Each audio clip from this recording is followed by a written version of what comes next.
عداد الارقام على افتر افكت. تعال اقولك ازاي تعمله باسهل طريقه. اول حاجه تعمل التكست بتاعك كنترول تي مثلا، وليكن نكتب صفر او اي رقم، ونضغط كنترول الت هوم وبعد كده كنترول هوم عشان تيجي معانا في نص الشاشه. نيجي عند التكست نضغط على علامه الكي فريم اللي عند سورس تكست ونضغط على حرف ال، هتلاقيه فتح معاك الاكسبريشن زي ما انت شايف. هنيجي عند التكست ونضيف على الاف سلايدر كنترولر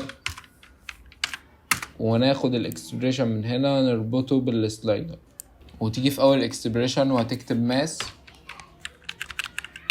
دوت راوند وتختارها وتضغط انتر.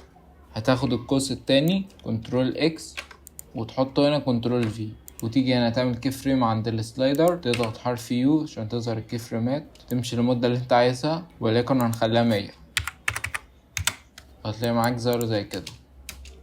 طبعا تقدر تعدل المدة تسرعها او تبطئها زي ما انت عايز. تقدر كمان تعدل برضو في الكي فريم، تضغط F9 تدخل على الجراف سواء انت عايز سريع في الاول بطيء في الاخر زي ما انت عايز زي كده مثلا. طيب لو انت عملت السلايدر كده وعايز تضيف جنبه علامة مثلا دولار، علامة في المية، ايا كان العلامة اللي انت عايز تضيفها، هتدخل تاني على التكست وعلى السورس تكست تحذف الكلام ده كله وهتضيف الاكسبريشن اللي انا هسيبهولك في التعليق المثبت او الوصف بتاع الفيديو، هتلاقيه بقى معاك زي كده.